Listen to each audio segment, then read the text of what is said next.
Episode 31 The Soul of My Soul. A single-story villa at 19 Bialik Street has just been listed for a whopping 55 million US dollars, making it one of the most expensive residential properties ever offered for sale in Tel Aviv. To put this astronomical figure in perspective, the average asking price of dwellings in Tel Aviv is slightly above $1 million. Quite steep in itself, but this specific villa is up for sale for about 50 times the city average. That's a premium that even Tel Aviv's notoriously hot real estate market has rarely seen before. The owner of the property sold the building rights of extra floors to a modern office building in the city, creating a beautiful symbiosis where newer developments help fund the restoration of historic treasures. It's a uniquely Tel Aviv approach to urban heritage, as the younger buildings essentially take care of the older ones, generating resources that make meticulous historical preservation financially viable. Perhaps this is how we should all approach our relationship with the past and expect young people to support the elderly? If it works for buildings, it certainly can work for people. But this isn't just any villa commanding such a historic price tag. This is the house of Hava Shapira, built for a woman writer whose life story embodies the pioneering spirit of modern Hebrew literature. The building itself has witnessed nearly a century of Tel Aviv's transformations, redesigned from a private villa into a sanatorium, a healthcare facility for people in recovery. It later became the spiritual center for a Hasidic community, and when their lease was up, the building was vacated and stood abandoned for years. Today, after meticulous restoration work, the villa stands as an elegant two-story townhouse covering living space as large as 10 roomy apartments in Tel Aviv, across the basement, ground floor, and upper level, plus a spacious rooftop terrace and a large landscaped garden. Restored historical elements include the original staircase and 1920s wall paintings. Walking the wide sidewalk of Bialik Street, under the green canopies of trees from both sides of the cobblestone road, one can also see the classical European-style facade and the reconstructed stone fence. Yet, it's the woman whose name graces this architectural treasure who deserves our attention. Hava Shapira, born to a Jewish family in 1878 in Eastern Europe, grew to be a literary pioneer in the first decades of the 20th century. She chose the pen name Em Kol Chai, Mother of All Living, perhaps rejecting the negative biblical connotations of her given name in favor of representing the nurturing, creative aspect of the first woman.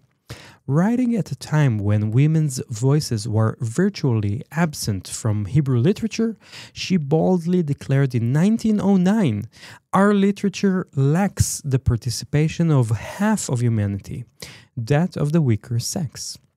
Her path was anything but easy.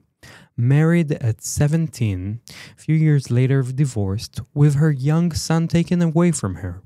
Shapira pursued a doctorate in philosophy in Switzerland while fighting over custody rights.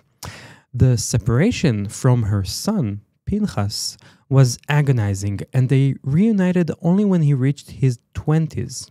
Despite facing harsh literary criticism and financial struggles, she continued writing in Hebrew, the language she described as the content of my life, my inner core, and the soul of my soul.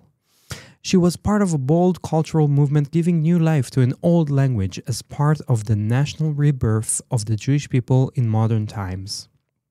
Shapira kept a personal diary for over 40 years, until October 21st, 1941, when she wrote her final entry. "I haven't written Hebrew for about 2 years, and I'm now parting from this diary too. My son is overseas, and I'm going who knows where.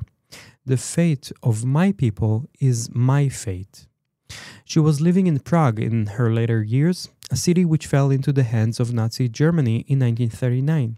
Historians discovered that Hava Shapira was taken to Theresienstadt, where she was murdered in February 1943, a literary pioneer, a self-made woman writer whose voice was silenced in the Holocaust. I was thinking about Hava Shapira as I walked past the house on Bialik Street, now with the scaffoldings removed, looking ever more elegant. There's something profoundly moving about the fact that she never got to live in the dream house built for her, a villa constructed in anticipation of her arrival to the land of Israel that never came to pass. Now, a century later, as this property becomes someone else's dream house, perhaps her literary legacy and pioneering voice will finally receive recognition in contemporary Israel. Sometimes the most important stories need the right stage to be heard again. My name is Tomer Shlush, and I've been guiding tours in Tel Aviv since 2008. I started out of fascination with my family history. The Shlush family was one of the founding families of Tel Aviv. My ancestors built this city, and I'm telling its story. The best way to get to know Tel Aviv better is by purchasing one of my audio tours. Here's one way to experience that. Japanese New York chef Yama-san fell in love with an Israeli hairstylist at a Manhattan club 20 years ago. This led to his relocation to Tel Aviv, and here he opened TYO Restaurant. This upscale sushi restaurant represents the chef's mastery of adapting authentic Japanese techniques to local tastes, even adding cream cheese and mozzarella to salmon sushi, something that might horrify purists in Tokyo but delights Tel Aviv diners. Residing in a brickstone building authentic to the early days of Neve Tzedek, TYO provides an elegant culinary culmination to exploring the neighborhood.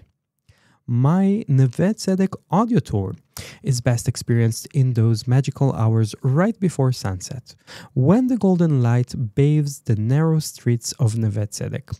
This self-guided walking experience begins at the Suzanne Dalal Performing Arts Center, where I'll guide you through the courtyard flanked by the historic boys' school and girls' school. The halls that echoed with children's voices over a century ago are the same buildings where top Israeli dancers now rehearse. I'll show you to the house of my forefathers and lead you to the Shlush Bridge, built specifically so that Aaron Shlush, my great-great-great-grandfather, could travel safely to Jaffa. You'll discover the secrets that made this area into Tel Aviv's Petit Paris, Little Paris, from using shutter holders as an analog dating app to bizarre events that took place in the roofless Eden Cinema. The tour also reveals the rivalry between the Rokach and Shlush families during the scandalous 1936 mayoral elections and takes you past the Gutman Museum, where I'll share stories of revolutionary Hebrew writers. Give yourself at least 40 minutes to experience the audio tour in Neve Tzedek. And you need more than that to appreciate this enchanting neighborhood before settling in for dinner at TYO, a perfect ending to your journey through Tel Aviv's most romantic quarter. You can make sure you've downloaded my Neve Tzedek audio tour before you head out, or you can download it on the go if you're set with a data package allowing for uninterrupted internet access. There's a link in the show notes to purchase my audio tour, Picturesque Neve Tzedek, a tour around Israel's Petit Paris. If you have any questions, you'll find all the ways to contact me on telaviv.tours. Tel Aviv is one word, no space, no hyphen, and there's a link in the show notes for your digital convenience. This episode airs during the 10 days of repentance, the sacred period between Rosh Hashanah and Yom Kippur, when Jewish tradition calls for deep introspection and spiritual renewal. These 10 days in the beginning of the Jewish year, known in Hebrew as Aseret Yemei Tshuva, represent a time when the gates of heaven are believed to remain open for prayers of forgiveness and personal transformation. Even in secular Tel Aviv, this period carries some weight as the city seems to move at a gentler pace. Also because the few working days are interlocked between holidays. There's a sense of reflection in the air, I find, as people prepare for Yom Kippur, the holiest day in the Jewish calendar. For travelers planning to visit Tel Aviv in October 2025, particularly after Sukkot, the last holiday in the string of the Jewish high holy days, you're choosing the best time to experience Israel. The post-holiday period that starts this year on October 15th offers perfect conditions. Summer heat has finally been lifted, with daytime temperatures settling into the comfortable mid-20s Celsius, that's mid-70s Fahrenheit, while evenings become pleasantly cool enough for outdoor dining. The Mediterranean maintains its summer warmth for swimming, creating ideal beach weather without the crowds of peak season. Equally important for budget-conscious travelers, flight prices drop significantly after the holiday rush, and hotel rates plummet as the domestic tourism surge ends. Israeli families who packed hotels during Sukkot return home, leaving prime accommodations available at reduced rates. Now, traveling to other cities, you would normally be visiting an iconic landmark, right? London has its Big Ben, Paris is famous for the Eiffel Tower, and Barcelona's beauty is also defined by the Sagrada Familia. This is something that Tel Aviv has not yet found, that one landmark to rule them all. The absence of one unmistakable symbol led me to think, if I were visiting Tel Aviv for the first time, what would I add to the list of must-sees? Here's a list I made for you with 6 places one must visit in Tel Aviv, leaving the 7th spot empty, so that perhaps one day the city will be adorned with a distinctive landmark to be added as the city's 7th wonder. Number 1, the White City Bauhaus buildings around Dizengoff Square. The collection of over 4,000 international-style buildings creates a visual symphony of clean horizontal lines, curved balconies, and ribbon windows that seem to float against the light blue sky. The buildings rise in elegant 3 to 4 story formations, their flat rooftops creating an almost uniform skyline that speaks to the utopian ideals of 1930s modernist architecture, also known as Bauhaus. They also preceded nowadays climate awareness. The small recessed windows and deep-set balconies were specifically designed to combat the Middle Eastern sun, creating a cool microclimate on balconies and in the ventilated stairwells. The UNESCO World Heritage designation becomes tangible when you realize you're walking through the world's largest collection of this architectural movement, where German Jewish refugees transformed their European modernist training into a uniquely Mediterranean expression. Number 2, Rothschild Boulevard. This tree-lined avenue stretches like a green ribbon through the heart of Tel Aviv, its wide central median creating an urban oasis flanked by some of the city's most impressive 1920s eclectic architecture and 1930s Bauhaus buildings. The boulevard's towering ficus trees create a natural canopy that filters sunlight into dappled patterns on the walkway below, while their massive trunks are covered with sprawling air roots. Walking down Rothschild Boulevard in person allows you to experience the rhythm of Tel Aviv life. Cyclists gliding down the dedicated bike paths, families pushing strollers beneath the shade of ancient trees, and coffee drinkers sitting next to kiosks in the open air. Number 3, Neve Tzedek's alleyways. The neighborhood's intimate scale creates an almost village-like atmosphere within the metropolis, where narrow lanes wind between low-rise buildings painted in warm earth tones. The cobblestone streets are barely wide enough for a single car, and pedestrians slide from the sidewalk to mix with slowed-down motorized vehicles. Original architectural details from the late 19th century remain visible everywhere. Wooden shutters painted in faded blues and greens, ornate iron bars in windows, and red-tiled roofs, they give the neighborhood an East meets West eclectic character. Experiencing Neve Tzedek in person means feeling the texture of history beneath your feet, smelling the jasmine that climbs over garden walls, and understanding why this area became known as Tel Aviv's Petit Paris. Its human scale and preserved architectural charm create an atmosphere that photographs simply cannot capture. Many do try to capture their own beauty in the background of Neve Tzedek's stone buildings, inner courtyards, and narrow alleyways, making it an Instagram-worthy place. Number 4. Tel Aviv Port's transformed industrial landscape. The converted port area showcases one of the world's most successful urban renewal projects, where massive concrete warehouses and industrial structures have been transformed into a vibrant entertainment district without losing their raw utilitarian character. The original hangar's concrete floors, steel beams, and soaring ceilings create spaces that now echo with the sounds of restaurants, bars, and cultural events. Wooden boardwalks connect the various structures, their weathered planks cracking underfoot as they extend over areas that once bustled with shipping containers and cargo cranes. The Mediterranean backdrop adds another layer to the experience, as the same waters that once brought commercial vessels now provide a scenic setting for a waterfront dining and evening stroll. Number 5. Ancient Jaffa's layers of history.